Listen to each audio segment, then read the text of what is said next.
So I'd just like to talk to you this morning. There's a few themes that I want to pick up. I want to talk to you about a few trends that we're seeing happening in the world generally. Just reflect on how they're impacting into the payment space. Maybe just look a little bit about how we go about meeting the needs of merchants and touching on consumers. Have a look at a couple of different examples of how things might pan out or how we're starting to see things pan out in the space. And then perhaps just conclude with a few thoughts about how we can ensure some success in this moving forward.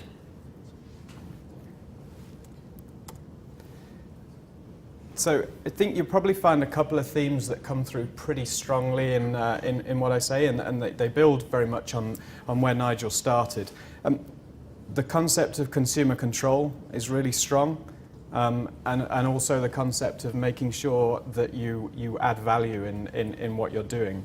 But I guess most important of all with all of this is make sure you do something, because you can't learn, you can't gain any experience, good or bad, if you're just sitting and watching what's happening. And I think this is the really strongest challenge in our market at the moment, is that there's lots of people sitting thinking we need to do something, and because they're not entirely sure what that something is, I guess that there's a tendency to err on the side of doing nothing rather than testing and learning and trying to find some things that happen.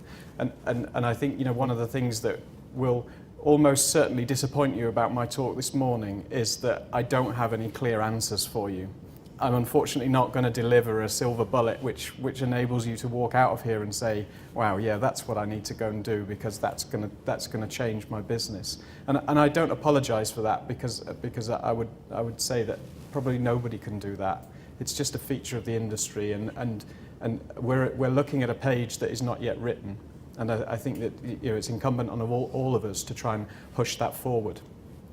So I think just what I quite like about this slide is that the way that working in First Data, we offer a range of solutions for issuers, for acquirers, for merchants, and increasingly becoming more involved in the consumer aspect. And this gives us gives us an ability to look at what's happening right across the market and really see some of those trends. And what we're seeing above all is convergence. And convergence on a range of scales. And this convergence is fantastically exciting. It's increasing the amount of power that a consumer has, but equally it's giving them a position where it's much harder for them to make a decision. I read somewhere the average time that it takes a consumer to make a purchase in an e-commerce environment from when they first type something into Google is a month, because they go through and you all do this, right? The first thing you want to buy, even if it's something as trivial as a new toaster, the first thing you'll do is go and find a review, and you'll see 999 fantastic reviews, and then you'll see one bad review and you think, oh no, I shouldn't buy that toaster. And you'll go and look at another one, and more than likely in a month's time you'll come back and you'll buy the thing that was top of the Google search list when you first looked.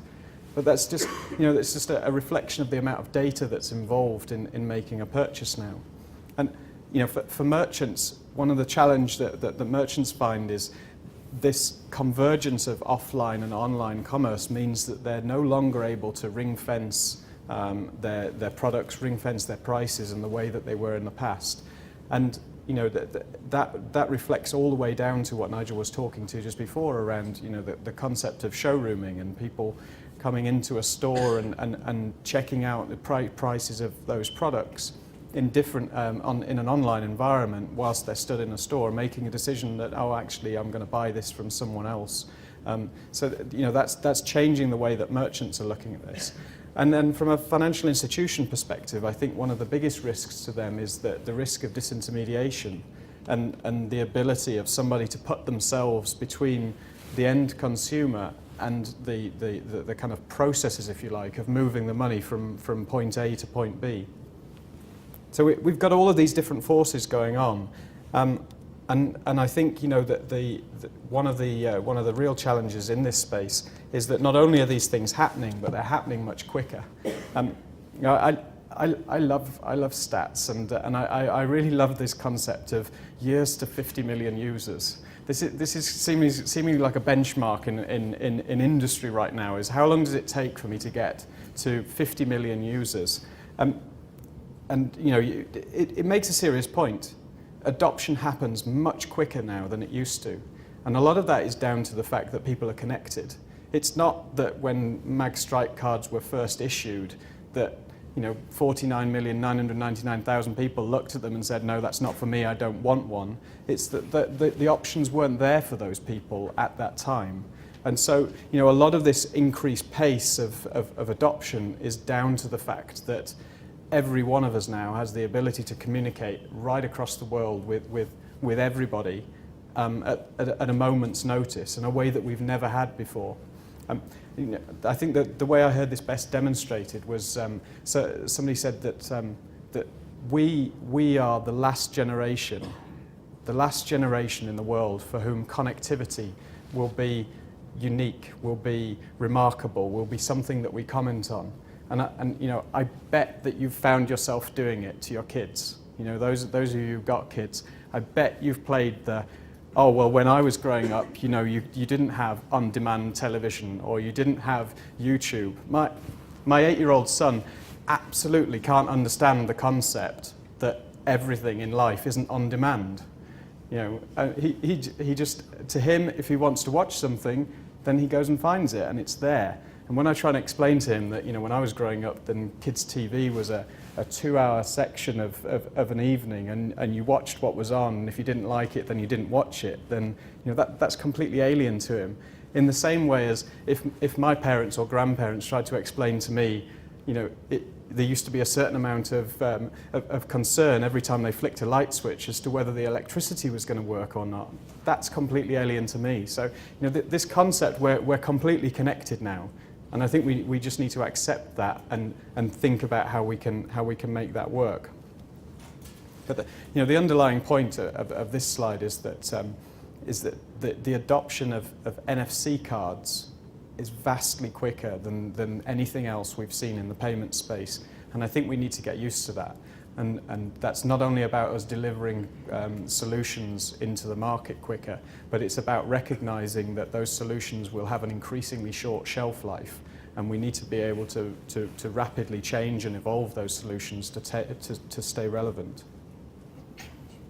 I said I love some stats, and here's a few for you. I won't go through them all.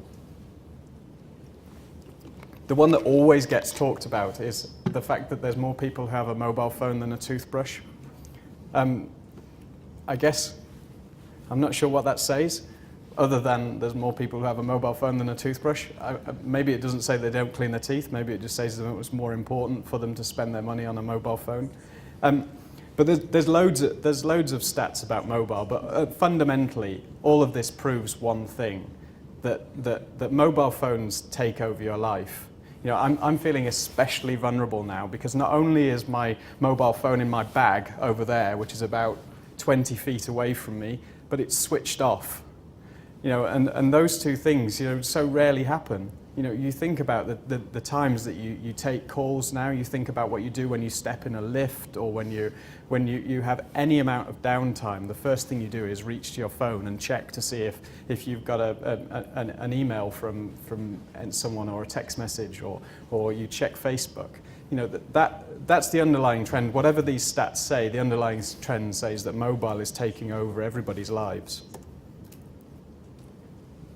And I think when we say, okay, well, how do we think that will impact commerce? One of the things that we think is quite important for financial institutions is that historically they've grown up with this kind of siloed approach. So you tend to have people who are in charge of different channels, and because you've got that kind of siloed approach and you've got those different channels with different people in charge, it doesn't always mean that people are pulling in the same direction. And I think one of the things that we're anticipating happening as time moves forward is a convergence around mobile so that those channels become connected.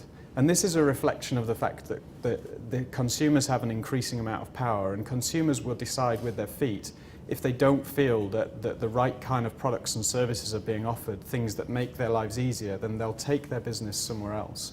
And so we would say that this is a way of getting ahead of that curve and making sure that your products and services remain relevant and that you are in touch with your consumer base. I guess this is a kind of end state for me, is that where I would see mobile getting to at a point in the future, and Nigel showed that you ask 100 people exactly when mobile commerce will become mainstream, and you'll get, broadly speaking, 100 different answers, but they range from never, which is probably unlikely, to right now, which is equally unlikely, to at some point between now and never. And I guess the vast majority of people fall into that category of at some point this is going to happen. And this is, so this is our kind of vision of where we see things getting to, is effectively the ability to be able to put everything in your life that you would carry around in a physical wallet onto a mobile phone. And that absolutely doesn't mean that everybody's going to do that. If you think about the physical world right now, you think about the range of different wallets that are available. Some people go everywhere with their driving license in their pocket. Some people carry their passport around with them everywhere they go.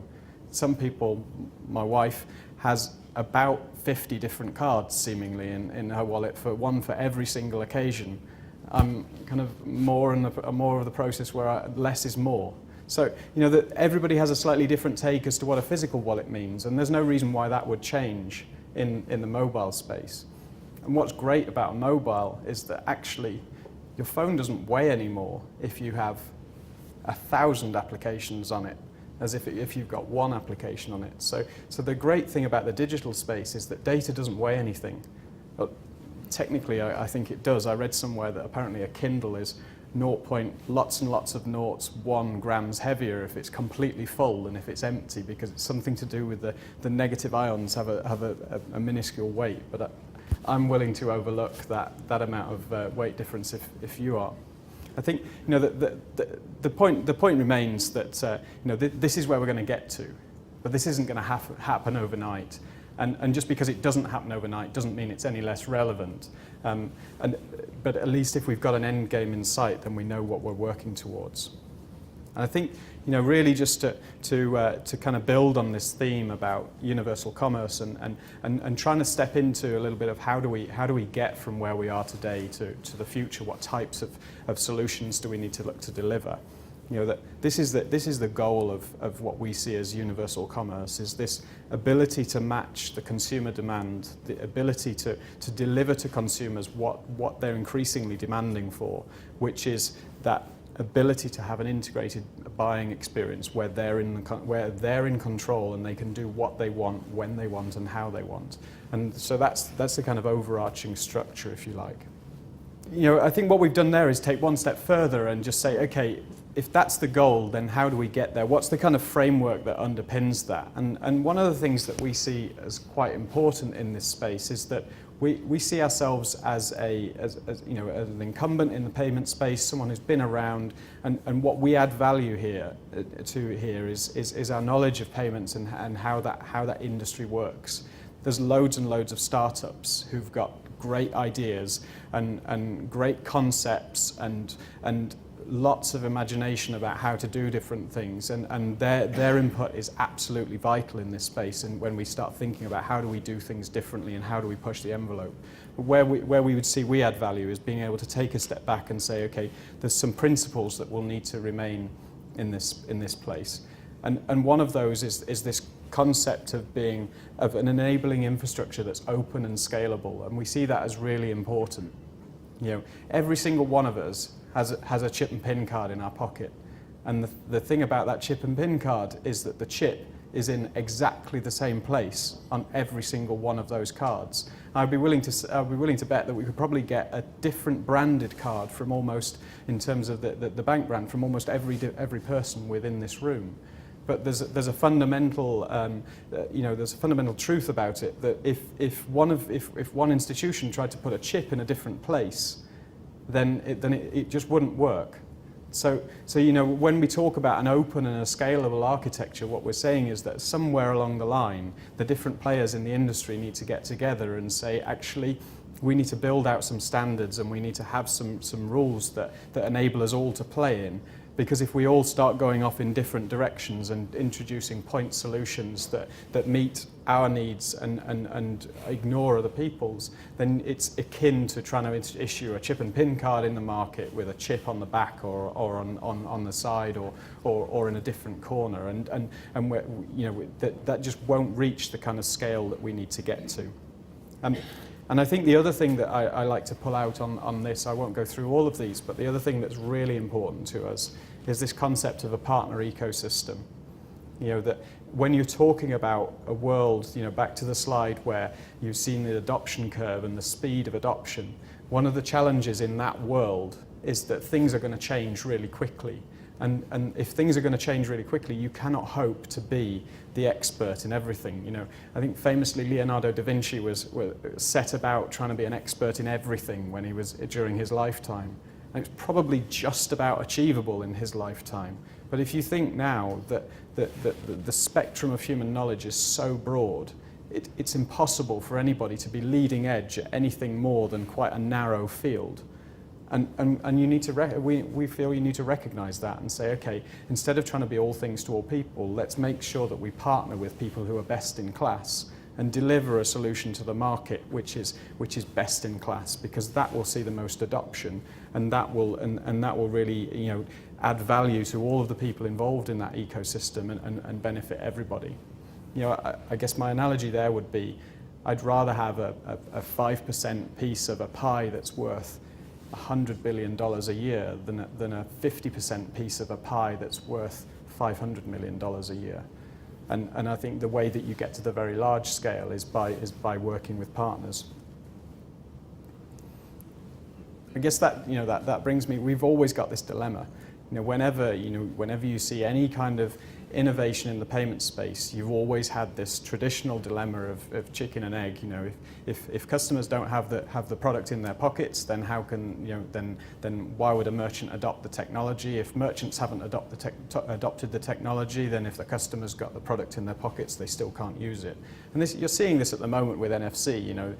Some people have NFC cards, some people and there's limited amounts of terminals. In other markets, it's the other way around, and there's lots of terminals with limited amounts of cards. And I think one of the challenges in the mobile space is that you've got those two players, but in addition to that, you've got the mobile technology as well that needs to keep pace. And so where Nigel was talking around a range of NFC-style solutions, there's no question that one of the challenges is that, if I ask for a show of hands of everybody who's got a smartphone in their pockets, I would expect to see virtually 100% of people putting their hands up. If I ask for a show of hands for who's got an NFC-enabled smartphone in their pocket, I would expect that number to be nearer the 20% mark. And that's talking to a very sophisticated audience of people who've adopted a technology and are steps ahead of where the general population are. So you've got this challenge of different players in the market who all need to play a part and deliver solutions at different times or in different places, and those all need to be in place before you'll really see mass adoption. So let's just think a little bit about how that impacts a merchant and the kind of things that merchants are looking at the moment. And I think hopefully you guys agree with the things that are on here. If you don't, then I'd love to see your opinions. I think that I guess everyone in here has got in their heads, what does the next generation of point of sale terminal look like? What is my point of sale environment going to look like in 3, 5, 10 years time? There's definitely a recognition, and it's something that I've noticed as a consumer in the last 12 months or so, around mobile optimized websites, and you're starting to see them more. You're starting to see people, and some are quite random.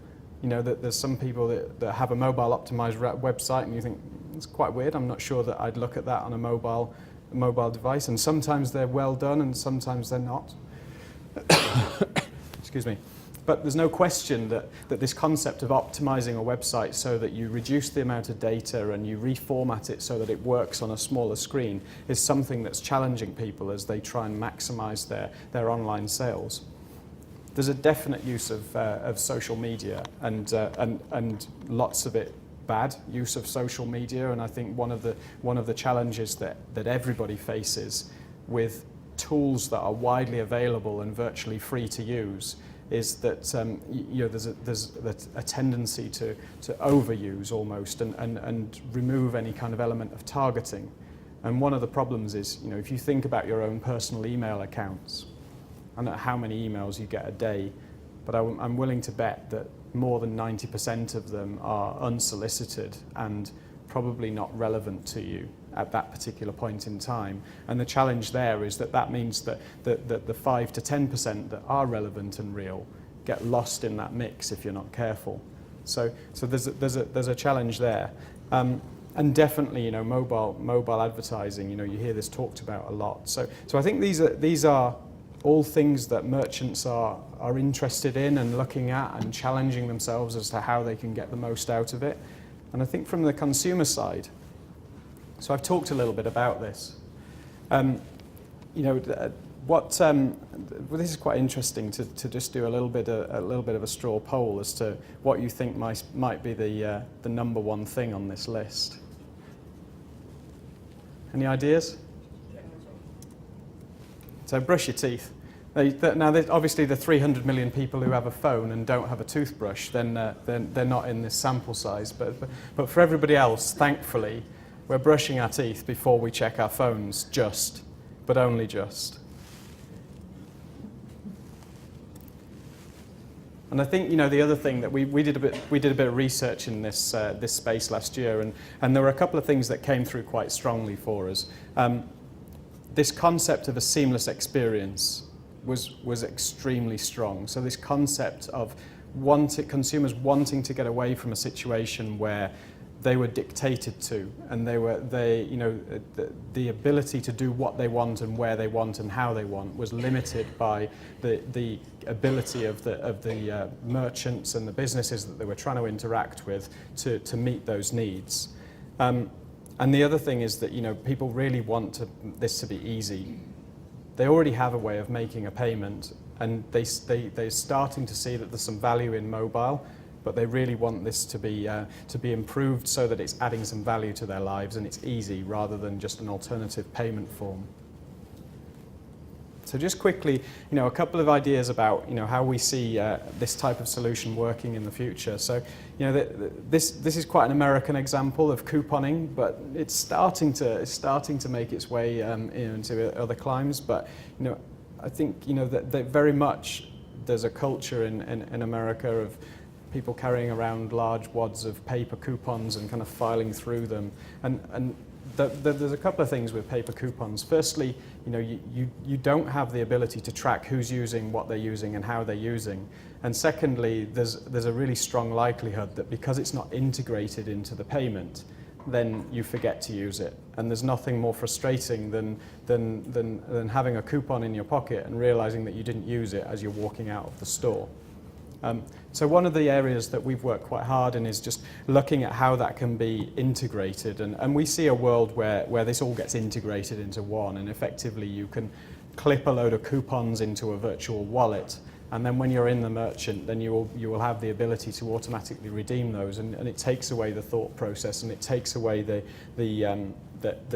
difficulty of using that solution. But it also adds value to the merchant because they get a whole raft of information that perhaps they wouldn't have received otherwise around usage, who's using, when they're using, what else they're buying, etc. And I guess just looking in the financial services space, I saw an advert from NatWest yesterday in the paper, and the way that they're describing their mobile servicing app is they said, this gives you the ability to manage your money in your downtime, not your free time. And I really liked that strapline. I really like this concept of by having a mobile app in your pocket, rather than having a list of things and you sit down in front of your computer and you almost go through those things one by one and it's a bit of a chore. By having that information on your mobile, when you get 5 seconds, you open the app, you check your balance, and that's done. Or you open the app, you send a payment, and that's done. And it's giving people the ability to interact in bite-sized chunks rather than in kind of a large list. I think this is a really strong point for us, that that the current system works. Everybody in this room has the capability to make an electronic payment if they want. Everybody in this room will have different criteria under which they use cash versus card, and they'll make that choice. And in order for mobile payments to succeed in this already crowded ecosystem, we need to be adding value to everybody involved, such that they want to adopt it, rather than, quite often you hear people talking about M-Pesa, which is a solution deployed in Kenya, where people can send money by text message. And the reason that's really powerful, and probably the largest mobile payment solution going in the world currently, is because it's not competing against an incumbent banking system of any degree. It's not competing against incumbent payment solutions. So it doesn't the bar's not so high for it to get over. I think, just to finish off, we would say that there's some things that you need to consider if you're going to make your solutions successful. Scale and adoption would be the top of our list.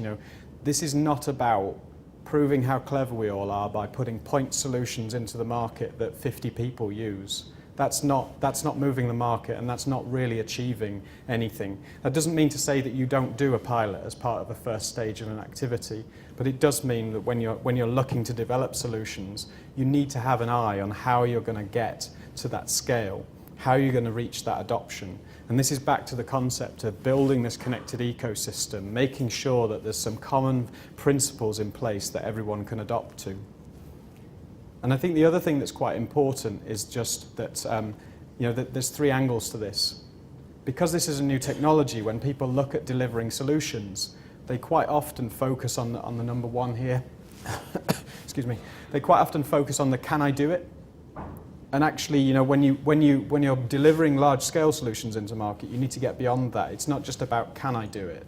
It's about how do I manage 1 million people, 10 million people, 100 million people using this solution, and how do my commercial models need to change and my legal models need to adapt to a world where potentially I'm putting my card data on somebody else's real estate. So I don't own the chip where my card data resides. I'm willing to bet that no one has really got their heads yet around that liability shift and how that will work. So there's a range of things that need to happen over and above the technical can I do it, and it's quite important to think about some of these problems. Even if you choose not to solve them instantly, it's quite important to think about some of these challenges before you embark on a process. And I think, probably just finally, that the final point from me is this idea of consumer power is here to stay. It's not going away, and we need to adapt and recognize that.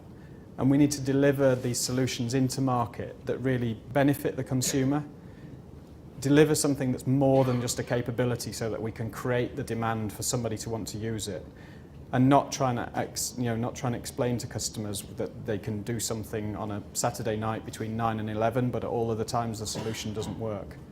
So those for me would be the key principles if we're going to see this market expand and be successful.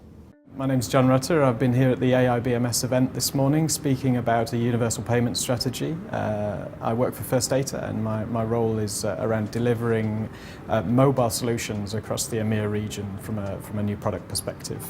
My speech this morning was around a universal payment strategy, talking about the convergence in the payment industry and how to take advantage of that.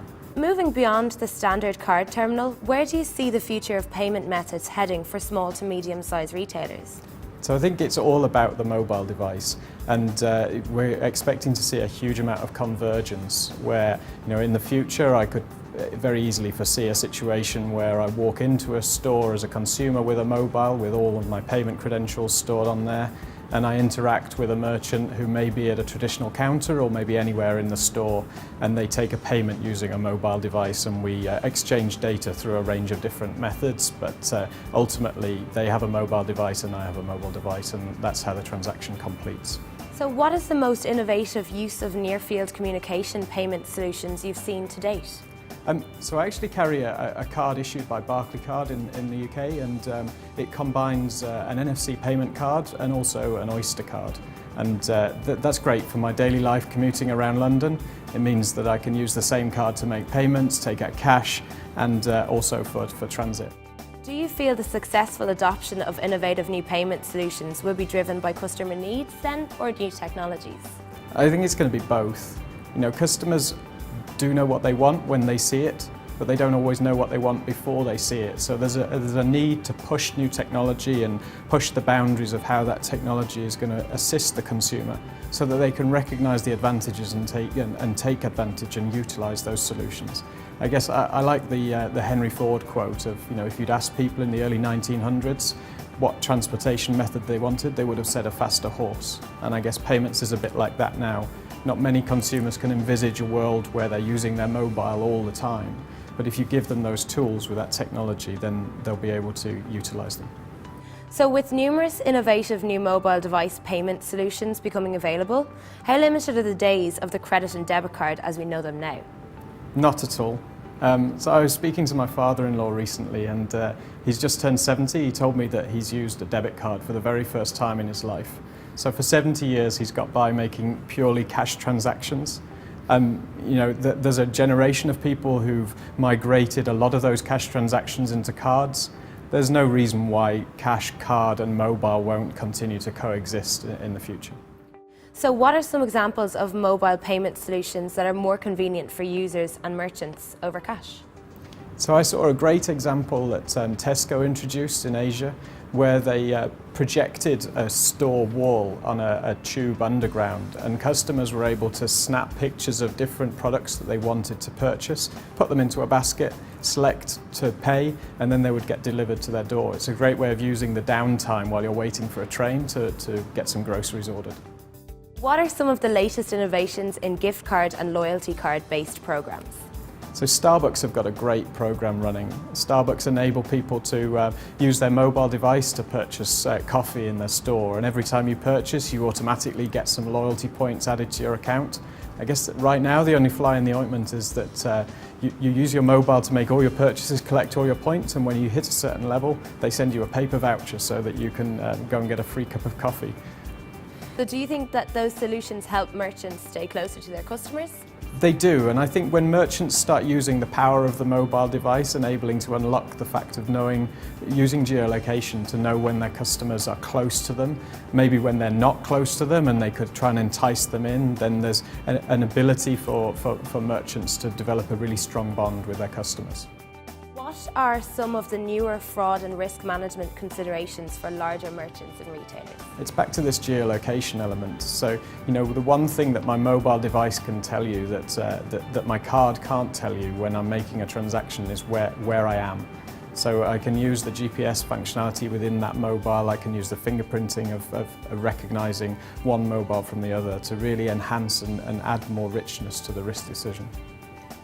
For retailers that have traditionally operated only in an offline space and are considering taking their business online, what strategy considerations should be made in terms of payment solutions?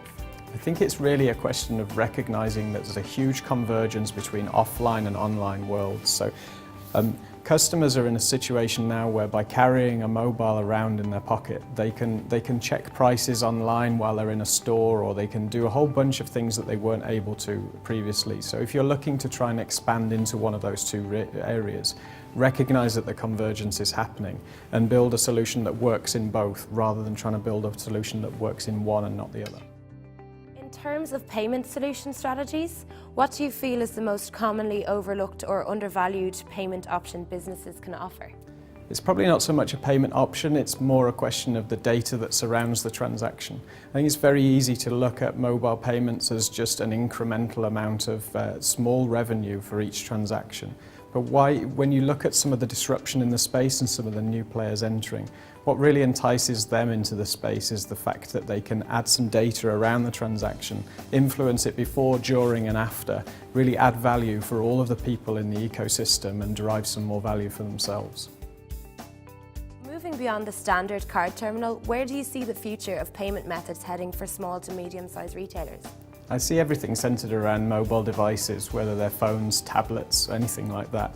I could very easily envisage a situation in a few years' time where I have all my payment credentials stored on a mobile device, and when I go into a store, the way I make a purchase is by tapping my phone against a merchant's mobile device which has all of their credentials stored.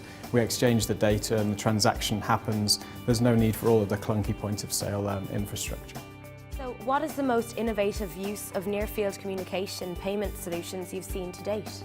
I've actually got a card issued by Barclaycard, which is not only a contactless card, but it's also an Oyster card as well, and it's fantastic for me. It means that I can get cash out, make a purchase, but also access the London Underground, all with the single card. Do you feel the successful adoption of innovative new payment solutions will be driven by customer needs or new technologies? So I think it's going to be a combination of both. You know, customers can't be expected to understand every latest technological advance and adapt to it. They need to be shown how they can assist them. But ultimately, consumers will decide which work for them, which add value, and they'll look to adopt the ones that do. You know, I guess I like the quote from Henry Ford at the start of the 1900s where he said, if I'd asked people what kind of new transportation mechanism they wanted, they would have said a faster horse. And this is where you need to show customers what technology can do, and then they'll adopt it. So with numerous innovative new mobile device payment solutions becoming available, how limited are the days of the credit and debit card as we now know them? Oh, not at all. You know, my father-in-law, he's just turned 70, and I spoke to him the other day and he told me really proudly he just made his first debit card transaction. So he's gone through 70 years only using cash. There's a new generation of people who've started to migrate those cash transactions onto card, but we can't expect to see those things disappearing overnight, and I think they can all equally coexist, you know, cash, card and mobile payments in the future.